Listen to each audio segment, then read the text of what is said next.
थंडीच्या दिवसामध्ये गरमागरम असं मुगाचं सूप किंवा कढण जे आहे ते आपण आठवड्यातून 2-3 वेळा तरी घेतलं पाहिजे.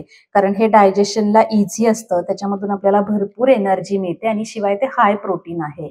तसंच जेव्हा आपण आजारी पडतो किंवा लहान मुलं आजारी असतात, तेव्हा ते काही काही खात नाहीत. तोंडाची चव जाते, तोंड कडू होतं आणि आपण जबरदस्ती त्यांना चारण्याचा प्रयत्न करत असतो.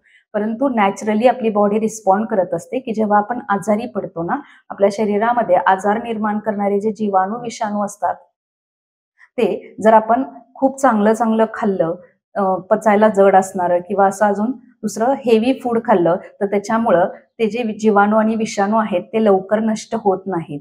मग ते लवकर नष्ट होण्यासाठी आपण असा हलका आहार घेतला पाहिजे आणि त्याच्यामध्येच येतं हे एक मुगाचं कढण किंवा मुगाचं सूप. मग हे मुगाचं सूप जेव्हा आपण घेतो, तेव्हा शरीरामध्ये असणारे जे जीवाणू आणि विषाणू आहेत, ते असं गरम-गरम सूप पिल्यामुळं, गरम पाणी पिल्यामुळं लवकर नष्ट होतात आणि आपल्याला लवकर बरं वाटतं. कारण ह्याच्यामधून आपल्याला एनर्जीही भरपूर मिळते. हे हाय प्रोटीनचं सूप आहे. त्यामुळे लहान मुलं आजारी असतील किंवा मोठी माणसं आजारी असतील, तर त्यांना आपण असं सूप बनवून नक्की दिलं पाहिजे, की ज्याच्यामुळं लवकर त्यांना बरं वाटेल. आजारपणामध्ये जड पदार्थ खायचे नसतात. हलके पदार्थ, डाळ-भाताची एकदम पातळ खिचडी किंवा त्यापूर्वी पहिल्यांदा आपण हे असं सूप घेतलं पाहिजे. जेव्हा आपल्याला अंगामध्ये कणकण वाटते, सर्दी झाल्यासारखे वाटते, घसा दुखत असेल, तेव्हा असं हे कढण जर घेतलं, तर आपलं शरीर जे आहे त्याच्यामधले जीवाणू आणि विषाणू लवकर नष्ट होतात, आजार निर्माण करणारे, आणि आपल्याला लवकर बरं व्हायला मदत होते. तर हे जे असं आरोग्यदायी सूप आहे, लहानांपासून मोठ्यांपर्यंत उपयोगी पडणारं, हे सूप कसं करायचं हे मी तुम्हाला आजच्या व्हिडिओमध्ये सांगणार आहे. फटाफट आपल्या चॅनलला लाईक, शेअर आणि सबस्क्राईब करा. बघूया आता आपण हे आरोग्यवर्धक सूप किंवा मुगाचं कढण कसं करायचं. वेलकम टू नंदाज युनिक किचन. मुगाच्या डाळीचे कढण करण्यासाठी मी इथं पाववाटी एवढी मूग डाळ घेतलेली आहे. आता ही पाववाटी मूग डाळ मी एका भांड्यामध्ये घेते आणि ही स्वच्छ धुवून घेऊयात. ही मूग डाळ मी स्वच्छ धुवून घेतलेली आहे आणि याच्यामध्ये 3 वाट्या एवढं पाणी घातलेलं आहे. आता अर्धा तास आपण हे भिजत ठेवूयात.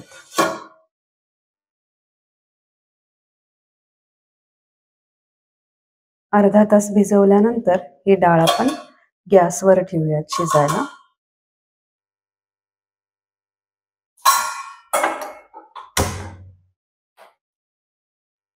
2-3 मिनिटांमध्येच बघा डाळीला छान उकळी आलेली आहे आणि हा फेस आलेला आहे. गॅस बारीक करायचा आणि हा फेस आपण काढून घ्यायचा आहे.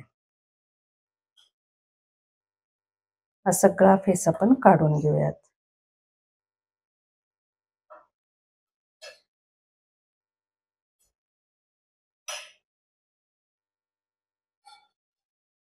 कुकरला शिजवायची नाही ही डाळ. कुकरला शिजवल्यानंतर आपल्याला फेस काढता येत नाही. हे सगळं मी काढून घेते. सगळा फेस काढून टाकल्यानंतर हिंग आणि हळद, मसाल्याच्या डब्यामधला जो चमचा आहे तेवढ्या पाव चमचा हिंग घेतलेला आणि अर्धा चमचा हळद ते आपण ऍड करूयात आणि सतत हलवत हलवत ही डाळ आपण शिजवून घेऊयात. सतत हलवत हलवत ही डाळ मी छान शिजवून घेतलेली आहे. याच्यामधलं बऱ्यापैकी पाणी आटलेलं आहे आणि ह्याला थिकनेसही छान आलेली आहे बघा. आता याच्यामध्ये आपण थोडंसं पाणी ऍड करूयात.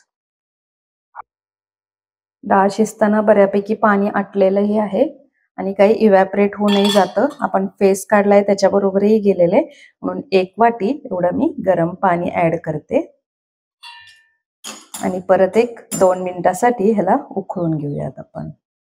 सतत हलवत हलवत अशी डाळ शिजवली ना की याच्या पाण्याला चव छान लागते, सूप आपलं छान लागतं.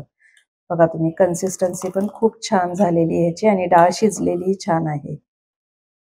भिजवल्यामुळं लवकर डाळ शिजते. 5 मिनिटांमध्येच आपली ही डाळ छान शिजलेली आहे. 1-2 मिनिटासाठी ह्याला उकळून घेऊयात आपण. याच्यामध्ये आपण मीठ ऍड करूयात आता. चवीप्रमाणे मीठ घालायचं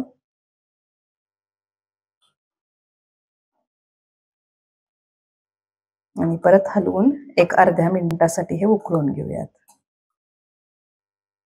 मीठ टाकल्यानंतर अर्धा मिनिट आपण हे उकळून घेतलेलं आहे. आता मी 2 चमचे एवढं तूप घेतलेलं आहे इथं. फोडणी करायची आपल्याला ह्या सूपला. हे तूप गरम करून घेऊया.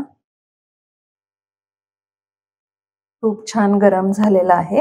ह्याच्यामध्ये आपण टाकूया जिरं आणि हिंग, त्याचबरोबर थोडा कढीपत्ता आणि ही फोडणी याच्यामध्ये टाकूयात आणि 1 मिनिट फक्त उकळून घ्यायचं परत.